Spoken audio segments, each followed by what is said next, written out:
जो बेहतर पंखा है जिसमें ये प्रॉब्लम नहीं आएगी उसको यानी नाफजुल यानी फ्यूचर से किया जाए।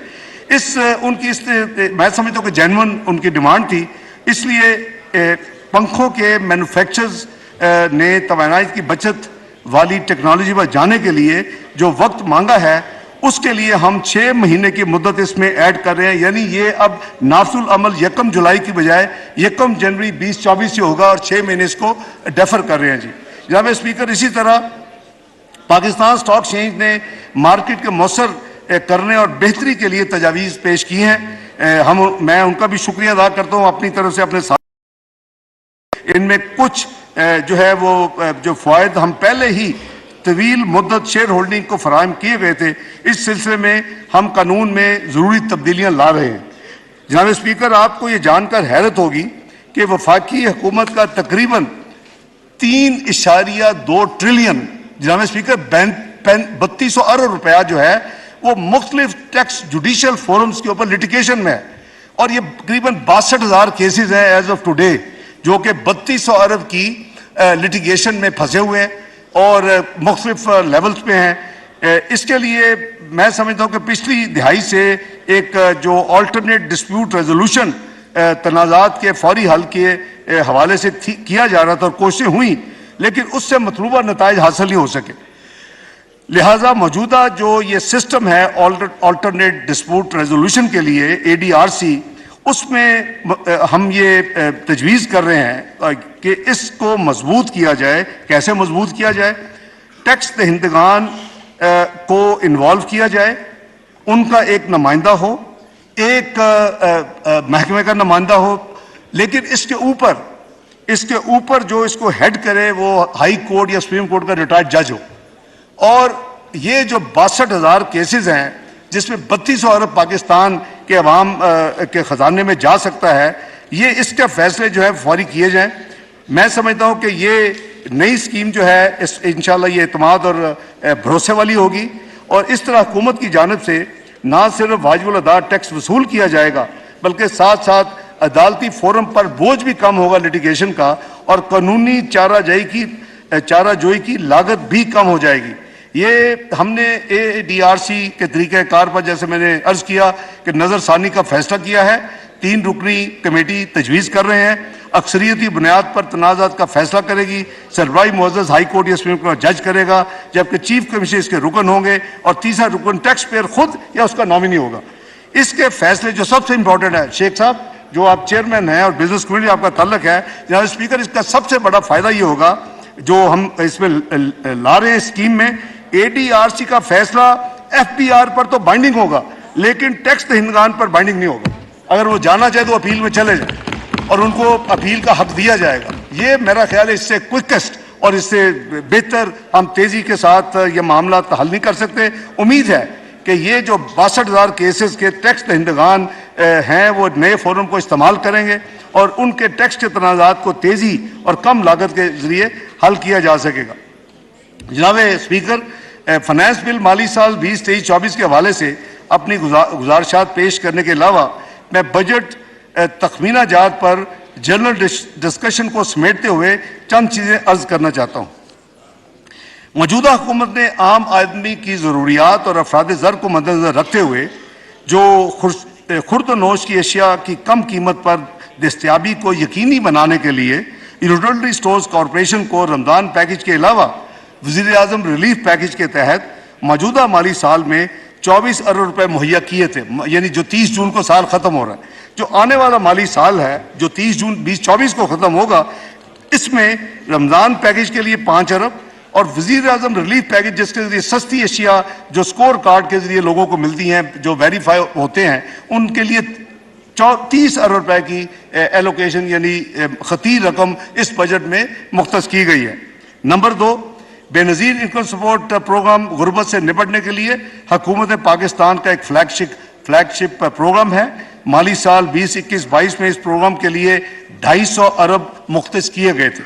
मौजूदा हुकूमत ने अपने बजट फिस्कल ईयर 2022-23 में इसको 250 को बढ़ा के, आपको याद होगा, 360 अरब रखे थे जब मैंने ये जिम्मेदारी संभाली, और उसके बाद हमने इसमें मजीद 40 अरब का इजाफा किया और ये 360 अरब को हम माली साल 22-23 के दरमियान में 400 रुपए लेंगे, और 1 जनवरी 2023 से जो इसके बेनिफिशियरीज हैं, जो यानी उस नई 25% इजाफे के साथ उनको वज़ाइफ और उनको स्टाइपेंड मिलना शुरू हो गया। अब इस बजट में हमने इनिशियली जो इस वक्त हाउस की मलकियत है और इसको हम पेश कर चुके हैं, हमने 450 अरब रखे थे, लेकिन हमने मजीद इसको कैलकुलेशंस करके कुछ और डीट, आपने देखा कि कल मोहतरमा इसकी जो मिनिस्टर साहब है शाजिया मरी साहबा की कुछ तजावीज़ थी, और इस तरह हमने देख के हमने जो रिकैलकुलेट किया, हम इसको रिवाइज कर रहे हैं 466 अरब पे। इसमें मजीद 16 अरब का इजाफा कर रहे हैं बिस में माली साल 2023-24। जनाब स्पीकर, दफाई बजट के ज़िमन में इस मुअज़्ज़ज़ अरकान में मैं ये गुजारिश करना चाहूँगा कि अल्लाह ताला के फजल करम से मुमलकत पाकिस्तान एक एटमी ताकत है। पाकिस्तान की मुसल्लह अफवाज हर वक्त मुल्क कौम के दिफा और अंदरूनी व बैरूनी साजिशों के खिलाफ सीसा पिलाई दीवार की तरह खड़ी हैं। हमें अपनी मुसल्लह अफवाज और सिविल आर्म फोर्सेज की नुमाया कारकर्दगी और कुर्बानियों पर फख्र है। हमने अपनी नेशनल सिक्योरिटी को तरजीह हमने देनी है, और इस सिलसिले में तमाम तर माली मुश्किलात के बावजूद हम मुसल्लह अफवाज को जो ज़रूरी फंड्स की फराहमी को यकीनी बनाया है।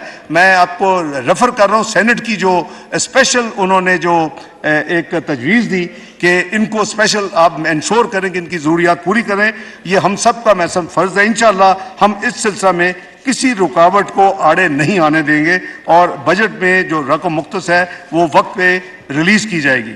जनाब स्पीकर, मैं इस अमर की भी यकीन दहानी कराता चलूँ कि मौसमियाती तब्दीली, ज़राअत के फ़रोग और नेशनल फूड सिक्योरिटी के लिए किए जाने वाले इक़दाम, ये तमाम चीज़ें मैंने अर्ज़ की कि इस हाउस ने मुख्तलिफ मुअज़्ज़ज़ अरकान ने कमेटी ने इनको फ्लैग किया है। मैं उसके हवाले से अर्ज़ कर रहा हूँ कि तकरीबन 30 अरब रुपए इस बजट में मुख्तस किए गए हैं। वफाकी हुकूमत इस सिलसिले में सूबाई हुकूमतों के इश्तराक से बेहतर हिकमत अमली के ज़रिए मौसर इक़दाम उठाएगी, ताकि जो प्रपोजल्स इस हाउस ऑनरेबल हाउस से मिले हैं, मुअज़्ज़ज़ अरकान ने दिए हैं इन एरियाज़ में, इंशाअल्लाह ताकि उसके ऊपर अमल दरामद हो सके।